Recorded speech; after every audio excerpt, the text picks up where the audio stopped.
Hello friends, CFMസിൻ്റെ മറ്റൊരു വീഡിയോയിലോട്ട് സ്വാഗതം. നിങ്ങൾ തൃശ്ശൂർ ജില്ലയുടെ അടുത്തുള്ളവരാണോ? എങ്കിൽ കുട്ടികൾക്കും മുതിർന്നവർക്കും ഒരുപോലെ ആസ്വദിക്കാൻ പറ്റുന്നതായ ചാവക്കാട് ബീച്ചിന് തൊട്ടടുത്ത് നമുക്കൊരു ഫാം വില്ല എന്നുള്ളൊരു ലൊക്കേഷനുണ്ട്. നമ്മൾ ചിത്രങ്ങളിൽ മാത്രം കണ്ടുവരുന്ന ചില അനിമൽസ് അത് നമുക്ക് തൊട്ടടുത്ത് കണ്ടാൽ എങ്ങനെയിരിക്കും? നമുക്കത് നോക്കിക്കാണാം. പോകുന്നതിന് മുമ്പ് നമുക്ക് അവിടെ എത്തുന്നതിന് മുമ്പ് അടുത്ത് വിശാലമായ പാർക്കിംഗ് ഉണ്ടായിരുന്നു. ഫ്രണ്ട് സൈഡ് ഫാം വില്ലയുടെ തന്നെ ഫ്രീ പാർക്കിംഗ് ഉണ്ടായിരുന്നു. അതുപോലെ തന്നെ നമുക്ക് ഓപ്പോസിറ്റ് ഒരു പേ ആൻഡ് പാർക്ക് കണ്ടിരുന്നു. വിശാലമായ പാർക്കിംഗ് ഉണ്ട്, അതുകൊണ്ട് നമുക്ക് വണ്ടി നിർത്താൻ വലിയ ബുദ്ധിമുട്ടൊന്നും ഉണ്ടായിരുന്നില്ല. ഞങ്ങൾ പോയതൊരു വീക്ക് ഡേ ആയിരുന്നു, അതുകൊണ്ട് തിരക്ക് വളരെ കുറവായിരുന്നു. നമുക്ക് ഫാം വില്ലോട്ടുള്ള എൻട്രി ഫീസ് എന്ന് പറയുന്നത് 150 റുപ്പീസാണ്. അഡൾട്ട്സിന് 5 വയസ്സിൽ താഴെയുള്ള കുട്ടികൾക്ക് അത് ഫ്രീ ആണ്. ഒരു കാര്യം എടുത്തു പറയേണ്ടത്, ഫാമിലിക്കും കുട്ടികൾക്കും ഉള്ള പോലെ തന്നെ നമുക്ക് അവിടെ വേറൊരു കാര്യം കൂടെ കാണാൻ പറ്റിയത്, കുട്ടികൾക്ക് സ്കൂളിൽ നിന്ന് ഒരു സൈറ്റ് വിസിറ്റ് അല്ലെങ്കിൽ ഒരു ഫാം വിസിറ്റ് അങ്ങനെയുള്ള കാര്യങ്ങൾക്കും നല്ലൊരു ലൊക്കേഷൻ കൂടിയാണ് ഫാം വില്ല. എന്തെന്ന് വെച്ചാൽ അവിടെയുള്ള അനിമൽസ് നമ്മൾ ഈ ചിത്രങ്ങളിലും അല്ലെങ്കിൽ TV യിലും മാത്രം കണ്ടുവരുന്ന സാധനങ്ങളെ നമുക്ക് തൊട്ടടുത്ത് നിന്ന് കാണാം. അതുപോലെ തന്നെ അവരെ സ്പർശിക്കാം. അവയെല്ലാം വെൽ ട്രെയിൻഡ് ആയതുകൊണ്ടായിരിക്കാം നമ്മളെ ഒന്നും അറ്റാക്ക് ചെയ്യാനോ അതുപോലെ തന്നെ ഒരുപാട് നമ്മളെ ആക്രമിക്കാൻ വരാനോ അങ്ങനെയുള്ള ടെംപ്റ്റേഷനോ ഒന്നും അങ്ങനെ അവിടെയുള്ള അനിമൽസിൽ നിന്നും നമുക്ക് കാണാൻ പറ്റിയില്ല. കയറി ചെന്ന ഉടനെ തന്നെ നമുക്ക് ഒരു ഒട്ടകത്തെ കാണാൻ പറ്റി. കാണുമ്പോൾ അവിടെയുള്ള ഗേറ്റിൽ നിന്നിരുന്ന ചേട്ടൻ നമുക്ക് കയ്യിൽ നിന്ന് അതിനെ ഫീഡ് ചെയ്യാനുള്ള ലീഫും അതുപോലെ തന്നെ ഹോസ് ഫീഡിനുള്ള ചെറിയ പുല്ലും നമുക്ക് തന്നിരുന്നു. നമ്മൾ കയറി ചെന്ന് പറഞ്ഞാൽ ഒട്ടകത്തിന് ഫീഡ് ചെയ്തു. അത് കഴിഞ്ഞ് അതിൻ്റെ തൊട്ടടുത്ത് തന്നെ ഹോസ് ആൻഡ് ഡോങ്കി ഉണ്ടായിരുന്നു. ഫ്രണ്ട്ലി അനിമൽസ് ആയിരുന്നു. നമ്മുടെ കയ്യിൽ നിന്നും അത് ഫുഡ് വാങ്ങിക്കുകയും കഴിക്കുകയും ചെയ്യുന്നു, ആരെയും ഉപദ്രവിക്കുകയൊന്നുമില്ല. അതുപോലെ തന്നെ ഡോങ്കി ആണെങ്കിലും അതിൻ്റെ അടുത്ത് തന്നെ നമുക്കൊരു കാളയും കാണാൻ പറ്റും. നിങ്ങളിപ്പോൾ നോക്കി കാണണമെങ്കിൽ കാണാം, നമുക്കൊരു ഡോങ്കീനെ കാണാൻ പറ്റും. ചൂട് കൊണ്ടാവാം അത് കൂട്ടിൽ നിന്ന് പുറത്തിറങ്ങുന്നുണ്ടായിരുന്നില്ല. ഒരു കാര്യം പ്രത്യേകിച്ച് ശ്രദ്ധിക്കേണ്ടത്, നമ്മൾ പോവുകയാണെങ്കിൽ ഏകദേശം ഒന്ന് ഏർലി മോർണിംഗോ അല്ലെങ്കിൽ ഒരു 3 o'clock ഒക്കെ പോവുകയാണെങ്കിൽ കിഡ്സ് ഉണ്ടെങ്കിൽ അവർക്ക് അധികം വെയിൽ കൊള്ളാതെ പോവാം. നിങ്ങൾ സ്കൂളിൽ നിന്നും ഫീൽഡ് ട്രിപ്പ് പോകുന്നവരാണോ? എങ്കിൽ ക്യാപ്സ് മസ്റ്റാണ്. കുട്ടികൾക്ക് വെയിലിൽ നിന്നും ഒരു പരിധി വരെ രക്ഷ നേടാൻ സഹായിക്കും. അങ്ങനെ നമ്മൾ അവിടെയുള്ള ബുള്ളിനെ കണ്ടു. അദ്ദേഹം വളരെ സൈലൻ്റായി അവിടെ ഇരിക്കുന്നുണ്ടായിരുന്നു. വേണമെങ്കിൽ നമുക്ക് അവിടെ നിന്ന് ഫീഡ് എടുത്ത് കൊടുക്കാം. പക്ഷേ പുള്ളി ഭക്ഷണം കഴിക്കാനുള്ള ഒരു മൂഡിലല്ലായിരുന്നു. അല്ലിക്കുട്ടിയാണെങ്കിൽ അതിൻ്റെ അടുത്ത് പോകാൻ തന്നെ പേടിയുണ്ടായിരുന്നു. പുള്ളിക്കാരിക്ക് എല്ലാ അനിമൽസിനെയും ഭയങ്കര പേടിയുണ്ടായിരുന്നു. അതുകൊണ്ട് താഴെ ഇറങ്ങുന്നുണ്ടായിരുന്നില്ല. അടുത്ത് തന്നെ നമുക്ക് ചെറിയൊരു കുളം കാണാം. ആ കുളത്തിൽ നമുക്ക് നിറയെ ടോർട്ടോയ്സിനെ കാണാൻ പറ്റി. കൂടാതെ സ്വാൻസും ഉണ്ടായിരുന്നു. അങ്ങനെ കുറച്ചുകൂടി മുന്നോട്ട് പോവുകയാണെങ്കിൽ നമുക്ക് ചെറുതായി റിഫ്രഷ്മെൻറ്റ് ഏരിയയ്ക്ക് വേണ്ടിയുള്ള വെള്ളം, സ്നാക്സ് തുടങ്ങിയ സാധനങ്ങളെല്ലാം നമുക്ക് അവിടെ ഇരുന്ന് കഴിക്കാനുള്ള സൗകര്യവും അവിടെ ഉണ്ടായിരുന്നു. കൂടാതെ ഒരു ഫോട്ടോ പോയിൻ്റ് കൂടെ അവിടെ ഉണ്ടായിരുന്നു. അങ്ങനെ നമ്മൾ നേരെ നടന്ന് നീങ്ങിയത് റാബിറ്റ് സെക്ഷനിലോട്ടായിരുന്നു. റാബിറ്റ് ഉണ്ടായിരുന്നു, അവിടെ പിഗ്സ് ഉണ്ടായിരുന്നു, സ്മോൾ പിഗില്ലേ ആ ഒരു ടൈപ്പ് പിഗ്സ് ഉണ്ടായിരുന്നു. പിന്നെ ഇതാണ് ഞാൻ നേരത്തെ പറഞ്ഞത്, ഫീൽഡ് ട്രിപ്പിലോട്ട് പോകുന്ന കുട്ടികൾ. ഞങ്ങൾ പോകുമ്പോൾ അവിടെ ഫീൽഡ് ട്രിപ്പിലോട്ട് വന്ന കുട്ടികളുണ്ടായിരുന്നു. അവരൊക്കെ വളരെ എൻജോയ്മെൻറ്റിലായിരുന്നു. അവർ എന്തെന്ന് വെച്ചാൽ ഞാൻ നേരത്തെ പറഞ്ഞ പോലെ തന്നെ അത്തരമൊരു നമ്മൾ ഈ ചിത്രങ്ങളിൽ മാത്രം കണ്ടിരുന്ന ഒരുതരം അനിമൽസിനെ നമുക്ക് നേരിട്ട് കാണാൻ അവരുടെ ഒരു എക്സൈറ്റ്മെൻറ്റ്, ആകാംക്ഷ അതെല്ലാം നമുക്ക് കുട്ടികളുടെ ഐസിൽ നമുക്ക് കാണാൻ പറ്റുമായിരുന്നു. അതുപോലെ ഈ കാണുന്ന അനിമൽസിനെല്ലാം നമുക്ക് തൊടാനും നമ്മുടെ കയ്യിലെടുക്കാനും അവർ അലവ് ചെയ്തിട്ടുണ്ടായിരുന്നു.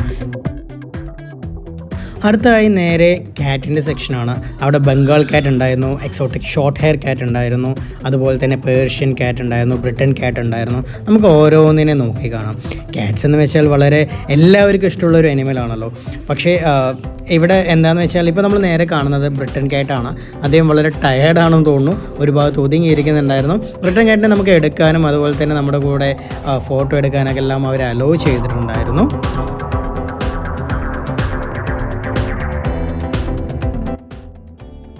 അങ്ങനെ കുറച്ച് ഗസ്റ്റ് ഉണ്ടായിരുന്നുകൊണ്ട് അവർ ഗേറ്റ് തുറന്ന് നേരെ നമ്മുടെ ബ്രിട്ടൻ ക്യാറ്റിനെ എടുത്ത് അവിടെയുള്ളവർക്കൊക്കെ കാണിച്ചു കൊടുക്കുന്നുണ്ടായിരുന്നു.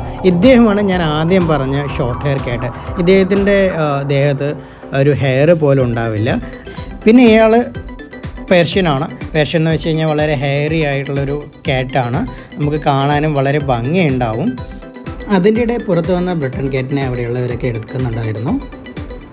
പിന്നെ നമ്മൾ നേരെ പോയത് കൂട്ടത്തിൽ സുന്ദരിയായ ഒരു ക്യാറ്റിനെ കുറിച്ചാണ്. അവളുടെ പേര് സൽസ എന്നാണ്. സൽസ എന്ന് പറയുമ്പോൾ പലതും നമുക്ക് ഓർമ്മ വരുന്നുണ്ടാവും. എങ്കിലും ഇവളുടെ പേര് സൽസ എന്നാണ്. ഏകദേശം 3 കിലോ വെയിറ്റ് ഉണ്ടാവുമെന്നാണ് പറഞ്ഞത്. ഇവളുടെ ഏജും 3 വയസ്സാവുന്നേ ഉള്ളൂ. പക്ഷേ നല്ലൊരു 5 kg വരെ വെയിറ്റ് വരുമെന്നാണ് അവളെക്കുറിച്ച് പറഞ്ഞത്. നമ്മുടെ അവിടുത്തെ കെയർ ടേക്കർ ചേച്ചി അവളെ വിളിച്ച് ഉണർത്തുന്നുണ്ടായിരുന്നു. ഓൾവേസ് സ്ലീപ്പിംഗ് ആയിരുന്നു. പക്ഷേ ചേച്ചി പോയി വിളിച്ച് ഉണർത്തി. ഞാനവിടെ കണ്ടതിൽ വെച്ച് ഏറ്റവും മനോഹരമായ ഒരു അനിമൽ, എല്ലാവരോടും ഇണങ്ങുകയും ചെയ്യും, അതുപോലെ തന്നെ കാണാൻ ഭംഗിയുമുള്ളതാണ്. നിങ്ങളുടെ അഭിപ്രായം എന്താണ്? നിങ്ങൾക്ക് എന്താണ് ഇതിനെക്കുറിച്ച് തോന്നുന്നത്? ഈ വീഡിയോ മുഴുവൻ കാണുകയും അതിന് ശേഷം മാത്രം കമൻറ്റ് ചെയ്യുക. കാരണം ഇതുപോലത്തെ ഒരുപാട് അനിമൽസ് ഇനിയും വരാനുണ്ട്. പക്ഷേ എനിക്ക് തോന്നിയത് ഈ അവിടുത്തെ ഫാം വിസിറ്റ് ചെയ്തതിൽ ഏറ്റവും ഭംഗിയുള്ളത് ഇവളാണ്, സൽസയാണ്.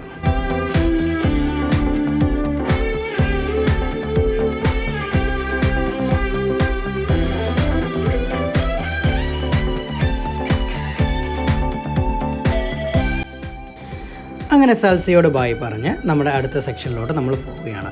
അടുത്ത സെക്ഷൻ എന്ന് വെച്ച് കഴിഞ്ഞാൽ one of the most beautiful and dangerous സെഷനാണ്. ഡേഞ്ചറസ് എന്ന് പറഞ്ഞാൽ പേടിക്കേണ്ടതില്ല, അവയെല്ലാം കൂട്ടിലാണ്. എങ്കിലും അതിൽ ചില അനിമൽസിനെ നമുക്ക് തൊട്ട് നോക്കാൻ പറ്റും. നമുക്ക് അവിടെ ഒരു ടൈപ്പ് ഓഫ് സ്പൈഡർ ഉണ്ടായിരുന്നു, അതുപോലെ തന്നെ സ്കോർപ്പിയോൺ ഉണ്ടായിരുന്നു. ദെൻ ഒരു വീഡിയോ ഞാൻ കാണിക്കാം, നിങ്ങൾക്ക് അതിൽ അനിമലിനെ ഐഡൻറ്റിഫൈ ചെയ്യാൻ പറ്റുമോ നോക്കാം. ഈ സ്റ്റോൺസിൻ്റെ ഇടയിൽ ഒരാൾ ഒളിഞ്ഞിരിപ്പുണ്ട്. ആരാണെന്ന് പറയാൻ പറ്റും. വളരെ സൂക്ഷിച്ച് നോക്കിയാൽ മാത്രമേ മനസ്സിലാവുകയുള്ളൂ. മനസ്സിലായവർ തീർച്ചയായും കമൻറ്റ് ചെയ്യുക. അടുത്തതായി ഞാൻ പരിചയപ്പെടുത്തുന്ന ഒരു അർജൻറ്റീനക്കാരനാണ്. ഇദ്ദേഹം അർജൻറ്റീനക്കാരനാണെന്ന് പറഞ്ഞാൽ ഫുട്ബോൾ പ്ലെയറൊന്നുമല്ല കേട്ടോ. അദ്ദേഹത്തിൻ്റെ പേര് റെറ്റഗു എന്നാണ്. വളരെ ഫ്രണ്ട്ലിയാണ്. അവിടുത്തെ കെയർ ടേക്കർ പറഞ്ഞത് ഇദ്ദേഹം ഫുൾ ടൈം ഉറക്കമാണ്, സ്ലീപ്പിംഗ് ആണ് പുള്ളിയുടെ മെയിൻ ഹോബി എന്നാണ്.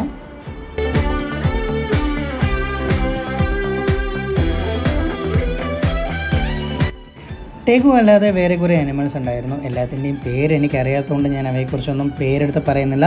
എങ്കിലും എല്ലാം വളരെ ഫ്രണ്ട്ലി ആയിരുന്നു. നമുക്ക് കയ്യിലെടുക്കാൻ വേണ്ടി അവർ തരുമായിരുന്നു. പിന്നീട് എടുത്ത് പറയേണ്ട വേറൊരു കാര്യം സ്നേക്സ് ആണ്. അവിടെ വെറൈറ്റി ഓഫ് സ്നേക്സ് ഉണ്ടായിരുന്നു. 5 or 6 ടൈപ്സ് സ്നേക്സ് ഉണ്ടായിരുന്നു. അതിൽ താല്പര്യമുള്ളവർക്ക് അവനെ കയ്യിലെടുക്കാനും അവർ സമ്മതിച്ചിട്ടുണ്ടായിരുന്നു. ഞാനതിൽ ഒരെണ്ണം കയ്യിലെടുത്ത് ട്രൈ ചെയ്തു. പക്ഷേ അവിടെ കൂടെ നിന്നവരൊന്നും അതിനകത്ത് വില്ലിങ് ആയിരുന്നില്ല. ഇനി നമുക്ക് ഇവിടെ കാണാൻ പറ്റുന്ന വേറൊരു അനിമലിനെയാണ്. പുള്ളിക്കാരൻ ഓൾവേസ് ഒരു പറ്റി പിടിച്ചിരിക്കുന്നത് ഞാൻ കണ്ടപ്പോൾ ഒരു ചെറിയ കുട്ടിയാണെന്നാണ് വിചാരിച്ച്. പക്ഷേ വളരെ ക്യൂട്ടായിരുന്നു. അങ്ങനെ എടുത്ത് എൻ്റെ കയ്യിലോട്ട് തരികയും ചെയ്തു. പുള്ളി കയ്യിൽ വളരെ ഹാപ്പി ആയിട്ടിരുന്നു. കുറച്ച് കഴിഞ്ഞപ്പോൾ പുള്ളി കയ്യിലെ ആ ഒരു ചൂട് കൊണ്ടത് കണ്ടാവാം നമ്മുടെ ദേഹത്തുകൂടെ കയറാനെല്ലാം ശ്രമിച്ചിട്ടുണ്ടായിരുന്നു. പക്ഷേ വേറൊരു കാര്യം, കുട്ടികളെല്ലാം എടുക്കുമ്പോൾ അതിൻ്റെ നെയിലുണ്ടായിരുന്നു. ആ നെയിൽ കൈ തട്ടാതെ സൂക്ഷിക്കണം. ആ ഒരു കാര്യം എടുത്തു പറയേണ്ടതാണ്. നമ്മൾ ഏത് അനിമലെ ടച്ച് ചെയ്യുകയാണെങ്കിലും അവയുടെ നെയിൽസ് എല്ലാം ചെറിയ കുട്ടികൾക്ക് ചിലപ്പോൾ അത് ഇൻഫെക്ഷനോ അങ്ങനെയുള്ളതോ ഉണ്ടാവാൻ സാധ്യതയുണ്ട്. അങ്ങനെയാണെങ്കിൽ നമ്മളതൊന്ന് സൂക്ഷിക്കേണ്ടത് നമ്മുടെ കയ്യിലുള്ള ഒരു കാര്യമാണ്.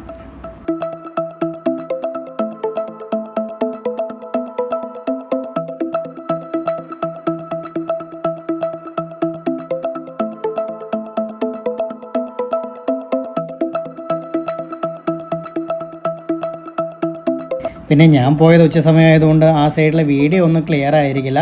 കാരണം നല്ല സൺലൈറ്റ് ഉണ്ടായിരുന്നു, അതുകൊണ്ട് അതിൻ്റെ ഗ്ലെയർ ഉണ്ടായിരുന്നു. ഇദ്ദേഹമാണ് ഞാൻ പറഞ്ഞ ടൈപ്പ് ഓഫ് പൈത്തോൺ. അങ്ങനെ 1-2 യെല്ലോ കളർ പൈത്തോൺ ഉണ്ടായിരുന്നു. 1-2 ടൈപ്പ് ഓഫ് പൈത്തോൺ അവിടെ ഉണ്ടായിരുന്നു. എല്ലാവരും ചൂടുകൊണ്ടാവാൻ ഒതുങ്ങിയിരിക്കുന്നുണ്ടായിരുന്നു. പിന്നെ ഇദ്ദേഹം വളരെ എന്താണ് ചെയ്യാൻ പോകുന്നതെന്നുള്ള അറിയില്ല. പുള്ളി നമ്മളെ തന്നെ ഇങ്ങനെ നോക്കി പേടിപ്പിക്കുന്ന രീതിയിലാണ് നിൽക്കുന്നുണ്ടായിരുന്നത്. അവിടെ ഉള്ളവരൊക്കെ അതിനോട് കൗതുകത്തോടു കൂടെ നോക്കുന്നുണ്ടായിരുന്നു. പിന്നെ 1-2 ടൈപ്പ് ലിസാർഡ് ഉണ്ടായിരുന്നു. അടുത്തതായി ഒരു സ്പെഷ്യൽ അനിമലാണ്. നമ്മളെല്ലാവരും ആഗ്രഹിക്കുന്നൊരു കാര്യം ഡെയിലി ചെയ്തുകൊണ്ടിരിക്കുന്നതാണ്. ഇദ്ദേഹം ഒരു ദിവസം 20 മണിക്കൂർ ഉറങ്ങുമെന്നാണ് പറയുന്നത്. എല്ലാവർക്കും ഇഷ്ടമുള്ളൊരു കാര്യമാണല്ലോ ഉറങ്ങുന്നത്. അത് മാത്രം ജോലിയായി ചെയ്തുകൊണ്ടിരിക്കുന്ന ഒരു അനിമലാണ് ഇത്. നിങ്ങൾ ഉറങ്ങാൻ ആഗ്രഹിക്കുന്നവരാണോ? അങ്ങനെയുള്ളവർ നമ്മുടെ കൂട്ടത്തിൽ ഇല്ലാതില്ല. എങ്കിലും അങ്ങനെയുള്ളവരുണ്ടെങ്കിൽ തീർച്ചയായും കമൻറ്റ് ചെയ്യുക. എത്ര പേര് എന്നെ പോലെ ഇഷ്ടപ്പെടുന്നവരാണ് എന്ന് അറിയാൻ വേണ്ടി മാത്രമാണ് കേട്ടോ കമൻറ്റ് ചെയ്യാൻ പറഞ്ഞത്. ഞാനും ഉറങ്ങാൻ വളരെ ഇഷ്ടപ്പെടുന്ന ഒരാളാണ്. ഒരുപാട് വെറൈറ്റി ഓഫ് ബേഡ്സിനെ നമുക്ക് അവിടെ കാണാൻ പറ്റി. അടുത്ത നമ്മൾ ബേഡ്സിൻ്റെ സെഷനിലോട്ടാണ് പോകുന്നത്. അവിടെ നമുക്ക് സെൻറ്റർ ഓഫ് അട്രാക്ഷൻ, അതായത് ഫാം വില്ലിയിൽ തന്നെ ഏറ്റവും പ്രധാനപ്പെട്ട ഒരു സ്ഥലം എന്ന് എനിക്ക് തോന്നിയൊരു ലൊക്കേഷൻ കൂടെ അവിടെയുണ്ട്.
ഇനി ഇവിടുത്തെ മെയിൻ ഫാം വേലിയുടെ സെൻറ്റർ ഓഫ് അട്രാക്ഷൻ പാരറ്റ്സിൻ്റെ സ്പെഷ്യൽ സെഷൻ.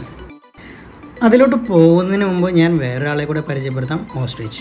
അദ്ദേഹം അവിടെ ഒതുങ്ങിയിരിക്കുന്നുണ്ടായിരുന്നു. അടുത്തോട്ട് പോകുമ്പോൾ പുള്ളി തൊടാനൊന്നും സമ്മതിക്കുന്നില്ല. പക്ഷേ ചിലവരോട് വളരെ ഇണങ്ങിയിരിക്കുന്ന ഒരു കൂട്ടത്തിലായിരുന്നു അദ്ദേഹം ഉണ്ടായിരുന്നത്. ഇനി നമുക്ക് തിരിച്ച് നമ്മുടെ സെൻറ്റർ ഓഫ് അട്രാക്ഷനിലോട്ട് പോകാം.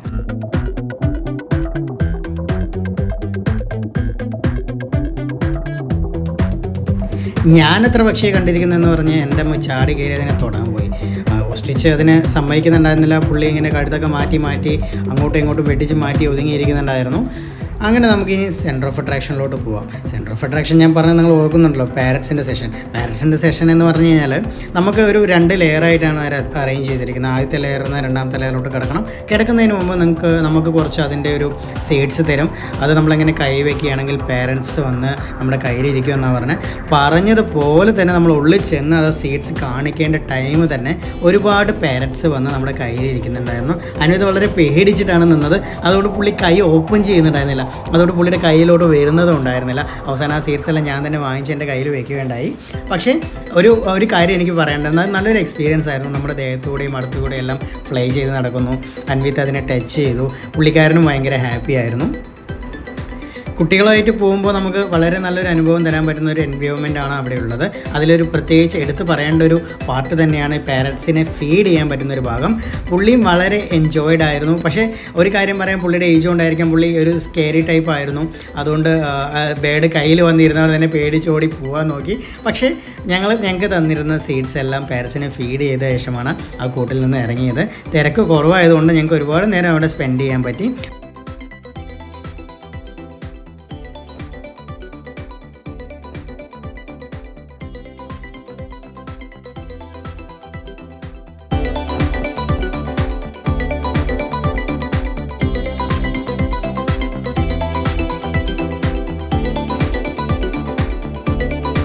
അങ്ങനെ ഏകദേശം 1 മണിക്കൂറിനുള്ളിൽ തന്നെ നമുക്ക് എല്ലാ സ്ഥലങ്ങളും കവർ ചെയ്യാൻ പറ്റി. ഒരു മിനി സൂ എന്ന് തന്നെ നമുക്ക് പറയാം. ഒരുപക്ഷെ വ്യത്യാസം എന്തെന്ന് വെച്ചാൽ നമുക്ക് അവിടെയുള്ള അനിമൽസിനെ ടച്ച് ആൻഡ് ഫീൽ ചെയ്യാം, നമുക്ക് കളിക്കാൻ പറ്റും. അതാണ് ഇവിടുത്തെ ഏറ്റവും വലിയൊരു ഡിഫറൻസ്. അല്ലിക്കുട്ടിയാണെങ്കിലും അൻവിത്ത് ആണെങ്കിലും വളരെ എൻജോയ്ഡ് ആയിരുന്നു. അങ്ങനെ നമ്മൾ ഇതിൻ്റെ ലാസ്റ്റ് ഭാഗം വരികയാണെങ്കിൽ നമുക്ക് അവിടെ ഡിഫറെൻറ്റ് ടൈപ്പ് ഓഫ് സ്വാൻസ് ഉണ്ടായിരുന്നു. അതുപോലെ തന്നെ ഡിഫറെൻറ്റ് ടൈപ്പ് ഓഫ് ഡക്ക് ഉണ്ടായിരുന്നു, ഗോട്ട് ഉണ്ടായിരുന്നു. എല്ലാം അതിൻ്റെ ഒരു സൈഡിൽ അവർ അറേഞ്ച് ചെയ്തിട്ടുണ്ടായിരുന്നു. നമുക്ക് അടുത്ത് നിന്ന് തന്നെ അതിനെ കാണാൻ പറ്റും. ഞങ്ങൾ പോയ ദിവസം വീക്ക് ഡേ ആയതുകൊണ്ട് നമുക്ക് വളരെ റഷൊന്നും ഫീൽ ചെയ്തിരുന്നില്ല. അങ്ങനെ വിവിധതരം ഡക്കുകളെ കണ്ടു പോകുമ്പോൾ തന്നെ നമുക്ക് പലതരത്തിലുള്ള ആടുകളെയും അവിടെ കാണാനുണ്ടായിരുന്നു. അതുപോലെ തന്നെ അറ്റത്ത് പോവുകയാണെങ്കിൽ നമുക്ക് എമു ഉണ്ടായിരുന്നു. എമുവിന് അവർ ഫീഡ് ചെയ്യാൻ വേണ്ടി നമുക്ക് ക്യാരറ്റ് വെജിറ്റബിൾസ് തന്നിട്ടുണ്ടായിരുന്നു. ഞാനും അമ്മയൊക്കെ അത് വാങ്ങിച്ച് എമുവിന് കൊടുക്കാൻ നോക്കുന്നുണ്ടായിരുന്നു. ടച്ച് ചെയ്യാൻ പോകുമ്പോൾ പുള്ളി റെസിസ്റ്റ് ചെയ്യുന്നുണ്ടായിരുന്നു. പക്ഷേ നമ്മൾ ഫീഡ് ചെയ്യുന്ന സമയത്ത് പുള്ളി അടുത്ത് വന്ന് നമ്മൾ കൊടുക്കുന്ന ഫീഡ് വന്ന് നമ്മളെ നിന്ന് എടുക്കുന്നുണ്ടായിരുന്നു. അതിനൊന്നും ഒരു പേടി ഉണ്ടായിരുന്നില്ല. വളരെ ഫ്രണ്ട്ലി ആയിരുന്നു. ഒരു കാര്യം എടുത്ത് പറയാനുള്ളത്. അതുപോലെ തന്നെ വേറൊരു കാര്യം നമ്മൾ ശ്രദ്ധിക്കേണ്ടത്, ഇത് നമ്മുടെ ലാസ്റ്റ് സെഷനാണ്. ഇത് കഴിഞ്ഞ് പോകുമ്പോൾ ഹാൻഡ് വാഷ് ചെയ്യാൻ മറക്കരുത്. നമ്മൾ ഓരോ അനിമൽസിനെ തൊടുന്നതാണ്. നമ്മുടെ വീട്ടിലുള്ള കുട്ടികളെല്ലാവരും ഉള്ളതുകൊണ്ട് തീർച്ചയായും കൈ ഹാൻഡ് വാഷ് ചെയ്യാൻ മറക്കരുത്. അതുപോലെ അതിനുള്ള പ്രത്യേകിച്ചുള്ള സൗകര്യം അവിടെ ഉണ്ടായിരുന്നു. ചാവക്കാടിലെ ഫാം വേലിയിലെ വിശേഷങ്ങൾ ഇവിടെ അവസാനിക്കുന്നു. നമ്മളുടെ വീഡിയോയെക്കുറിച്ച് നിങ്ങളുടെ അഭിപ്രായം എന്താണെന്ന് തീർച്ചയായും ഞങ്ങളോട് പറയുക. നിങ്ങൾ പോകാൻ ഇഷ്ടപ്പെടുന്നവരാണെങ്കിൽ ഇതിൻ്റെ ഡീറ്റെയിൽസ് എല്ലാം ഞാൻ എൻ്റെ ഡിസ്ക്രിപ്ഷനിൽ കൊടുക്കുന്നുണ്ട്.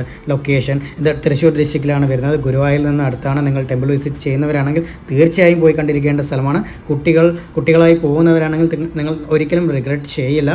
150 rupees കൊടുത്താലും അതിനുള്ള വർത്ത് നമുക്ക് ഉള്ളിൽ പോയാലുണ്ട്. ഒരു മിനി സൂ എന്ന് തന്നെ നമുക്ക് പറയാം. Thank you for watching Sia Farms.